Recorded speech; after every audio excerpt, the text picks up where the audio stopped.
We're in today with the legendary GTX 1060. This is a 2016 video card from Zotac. It's got 1280 shaders, 6 gig of VRAM, GDDR5 running at 1506 MHz on the core clock, 2002 MHz on the memory clock, 192 bits bus width, and today we're gonna put it up with this i7 6950X with 10 cores and 20 threads. Very interesting video card with 6 gig of VRAM, but the best thing we can do for it, jump in a couple of games and see how it holds. Let's go. Let's start with Battlefield on 1080p with lowest quality. I want to see if I can max out this video card and I'll put some FPS in it. It does.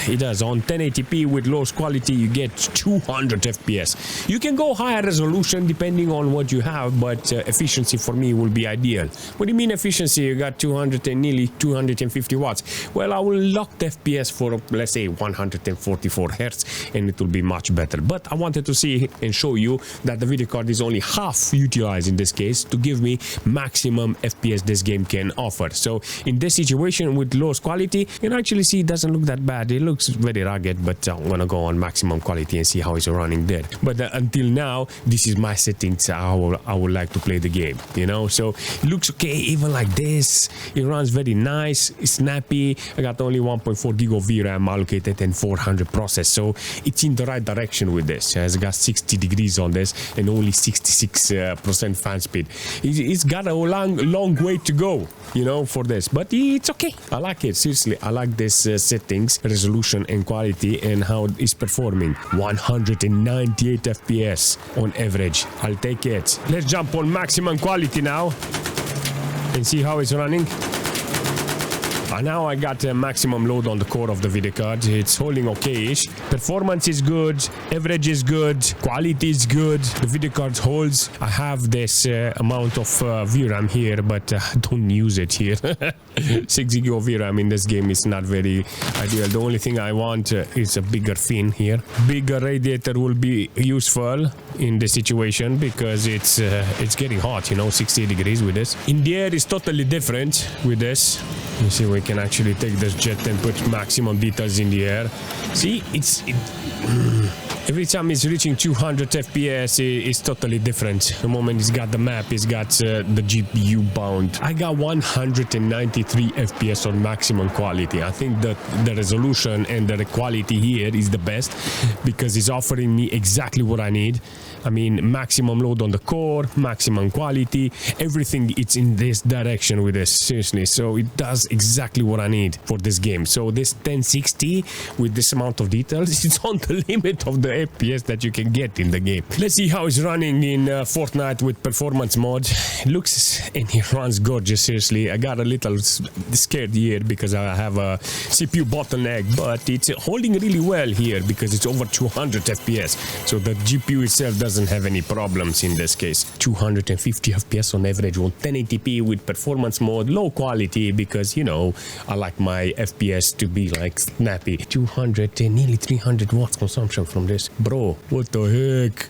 I mean, it's utilizing the whole thing. The computer is being utilized here. The only problem I have in this case is that the VRAM is not being utilized at maximum. I don't know what to do with this, seriously, because I got 6 gig of VRAM available, but only 2.1 allocated. I have to trade off the quality because I want more performance from this. So in this situation, I will never compromise it, seriously. Just for the fun, I wanted to enter DirectX 12 with everything on maximum, not performance mode, and I just wanted to see how it's performing with everything turned on at maximum. And in this situation, you can actually see is 13 FPS. Not okay. It's got 5.8 gig of VRAM allocated and 5.2 process. So the video card VRAM, it's active and kicking, but you don't have any FPS in this situation. So 11 FPS in this situation, not that great, you know. Ideal will be to go, I think it's got low quality here, and you can go on DirectX 12 with the shaders, quality, lights and effects, but on lowest quality. And if you have any problems, you can go on render scale and adjust it from there. But in this case, you can see that there is no chance on you playing this game like this. All right, let's see. Do I have a standing chance here with DirectX 12? Yeah. Oh shit, I have to go. Not gonna lie, the idea of this game running like this is not bad. bad. This is exactly what I need. So 110 FPS on lowest quality, it's not bad. If we're jumping in Counter-Strike with this video card on 1080p with lowest quality with performance mode on everything, you need to understand the video card can actually do the job here. It doesn't have any problems on the GPU side. The only thing I think is the problem with this CPU, because it doesn't utilize the video card at maximum. So hence why the bottleneck on the CPU side. 147, it's not bad, but I think it needs a better CPU for this game. Very interesting, you know. 200 FPS on average is good sometimes, but you can see it's averaging around 150, and that's a good number for a video card like this. But ideal will be to push this with a better CPU in order to get the best out of this. You can actually see it stays around 70% load, 80% load. VRAM, 4.5 gig of VRAM allocated, you know, is doing the job here. 2.1 process. So in a situation like this, I think it's kind of fantastic to see the video card shine with a lot of FPS. So the video card can become a good budget GPU in this case. So if I put it on maximum details in this situation with this video card on 1080p with everything turned very high on the preset, now you see the core is maxed out. I got 4.7 allocation on the VRAM side and 4 gig process. So it's averaging around 70 FPS on average here. It's good number. I got like 50 FPS on minimal, and now the CPU is under 20. So the stress is become on the GPU side. It's good, but I will still rather go with 150. Even though the CPU, it will have been the problem. If I put it just from very low, you know, just normal or lower quality or medium quality, something like that, it will have been a balance in between the CPU and the GPU. So in this case, with this, I don't really mind it because it got nice wattage, 260 watts consumption, 270. Look at that. Good performance on this. 71 FPS on average. I'll take it. In Fortnite with minimal quality, you can actually see it's holding pretty well. I got 1080p here and it's averaging around 181 FPS on average. That's a good number if I want to play this game, because it allows me to have some decent performance here with this.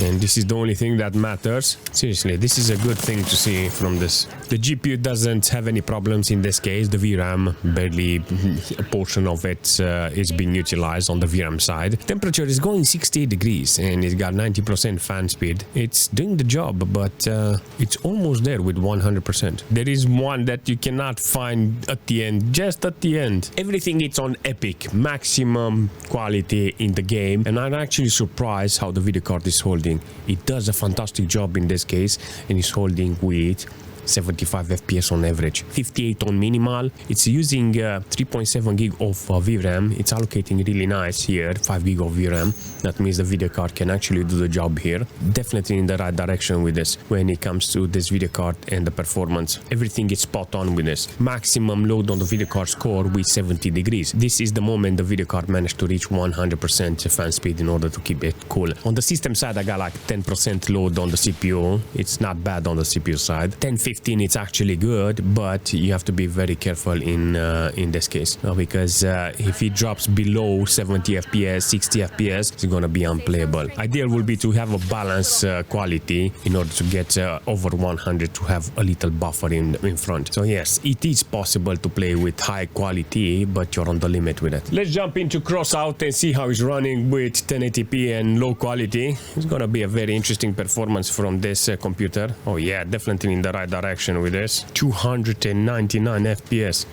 Man, that's a treat for this, seriously. Playing the game with this amount of FPS is something very majestic. I don't know. It doesn't utilize the VRAM. It's not stressing the video card in this case. I got like 67 degrees in this case, but only 90% load from this. This is a good performance, seriously, from this. And it's playing this very nice. I like it. I like this idea this game is offering. So there is no discussion in this case. Here in the garage, I got 299 FPS, seriously. In the lobby it was 279 or something like that. It was 20-30 FPS less than 300, and it was doing such a fantastic job. You know, you can actually see that is kind of good. Now this is totally different. I disabled performance mode legacy GPU and I enable every single quality in the game, and look how it looks now. Damn, Daniel, this is a nice quality. I think I got 80 FPS compared to 300. So yeah, I will take it. If I wanted to play with high FPS, I will play with maybe with the medium quality or something balanced in between. I mean, it looks gorgeous. I just wanted to play the game, you know, super awesome, because if I play in a lobby and I drop below playable FPS, it's gonna be very bad. Here in the garage I got 89, and I think at least in the lobby to have 70 FPS, you know. I got good VRAM utilization, core is maxed out, and the temperature needs to be on point with this. I don't want any troubles from this and the CPU. Got like 10% load on the CPU there. Not bad, seriously, not bad. Let's jump into World of Tanks with this video card and see how it's running on 1080p with lowest quality. Then we can go on maximum and see how it's holding there. I think it's CPU problem, because 360 FPS apparently it's not enough for me. I need more. I have only 240 for this monitor. I can enable for 144 because of the cable, but it's funny, you know. I think 144. I think I can push 144. No, maybe say, oh, today it's only 60. You know, sometimes it's only 60. Sometimes it's only 100. Sometimes it's, you know, it depends on the video card and how it's performing. Nevertheless, today it's not about the 400 FPS. It's about how much we can achieve maximum. This is a good number from this. Let's do a reset here with maximum details. So if you're playing on this resolution with this amount of quality, you're gonna see the video card is allocating 3.1 on the VRAM side, and it's processing 2.6 with 70 degrees. You're gonna reach 100% fan speed in order to keep this video card cool, but it can do the job. Not hard on the fan for this occasion. Kind of good, kind of interesting. I think this is a good idea, and it needs to be set up in such a way to make the video card shine. This is not a bad performance from this. In this case, the CPU managed to be utilized now. 25% load on the CPU is getting there on actually doing something properly. So keeping the video card constantly on 99% apparently it's possible, and getting 118 FPS on average. This is a good performance from this. No discussion. Average is good, minimal is good, 1% is good. Everything it's on point with this, and I love it. Let's see how it's running with normal quality in GTA 5. I'm reaching maximum here, which a very interesting performance. I don't have a lot of spikes. Even though I don't have maximum load on the video card's core, I know that if I put this game on maximum details, it's gonna be very interesting on the performance side. All right, let's go on the main street and see if we can actually load it up. 60% load on the video card core with 100 FPS only. What the heck? This is interesting. It needs more details. I think this is a CPU problem. Dude, this is a CPU problem. So 120 FPS, 30% load maximum on the CPU side, and 12 GB of system RAM. With normal quality, I get this amount. It's not bad, it's just sad. This video card apparently needs to be with a proper CPU. But it does a really nice job here. There is a balance in between the CPU and this GPU, apparently. I don't have a lot of VRAM allocated here, only 2 GB of VRAM allocated and 1.2 process. Temperature is good because it's not maxed out, only 60-70%, 50% actually. 120 FPS is not that bad. Good performance from this computer with this video card. So the FPS, it's not bad. I think I have to go on highest quality, and it will be much better. All right, now I'm on maximum quality. Very interesting performance with everything turned on. Damn, Daniel, 80 FPS on average. I'll take it. So 3.5 GB of VRAM allocated from the start, and processing 3.1. Performance is here. 4 GB of VRAM allocation, keep rising, and process side is 3.5. And it keep going up, keeps going up in this case with maximum load on the video card. 90, sometimes it's 94, and it makes no sense. Why is it 94? Maybe there is a balance now in between. The CPU and the GPU, they are at maximum with 82 FPS on average. I'll take it.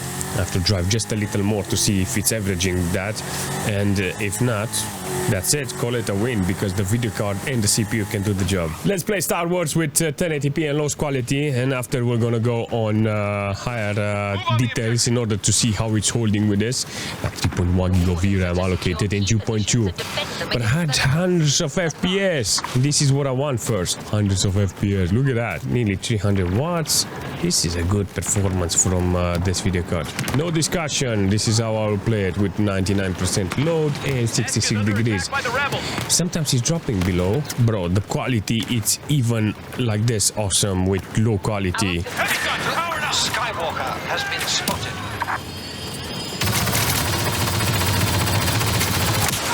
What? Having 183 FPS on average with this is brilliant. There is no discussion. Eyes on me, rebels. The rebels have a Wookiee now. The rebels. Wookiee. How it sounds. Ah, we have a Wookiee. Maximum details now. Look at this. I got 102 FPS here. I got nice performance, averaging really nice. So I'll call this a big win in this case with this video card because it can handle the game properly. I barely managed to pass half of the VRAM and allocation, and on the process side only 2.3 gig of VRAM. It can do higher resolution, I think. If you can create a balance between the resolution and the quality, you can go 1440p or even 4K. Or 4K with low quality. It would be really nice, seriously. Not a bad performance. Overall is good, and I think there is a chance on actually playing the game with this. Very interesting combination, not gonna lie. This video card is actually good even today. A GTX 1060 with 6 gig of VRAM, why not? I have to put a 3 gig version inside, so I can show you that even with that 3 gig of VRAM you can still have a lot of fun. But you manage to see that if you max it out, you'll end up utilizing more than 3 gig of VRAM. But if you create a balance in between the resolution and the quality, you can actually achieve nice FPS. I like this. They are getting really cheap nowadays, and it's worth it because they are really low TDP, you know, and that 6 gig of VRAM in some cases it's kind of useful. I have to put more games on this because I want to compare them in the future with other more powerful video cards or powerful video cards that were older than this one to see how they are performing, and older games for this one so I can compare it with old mammoth of video cards that were legendary back in the days. All kinds of combination. Can't wait to test more games with this because it's a fantastic thing, and yeah, it would be really nice to have some base on this so I can compare them together. But I started now doing it, and it will be really nice in the future the moment I put more stuff inside. So yeah, I like it. I recommend this video card because it's very friendly, cheap and low TDP. And if you have any suggestion for it in the future, leave a comment, smash that like button, and as usual I will see you very soon.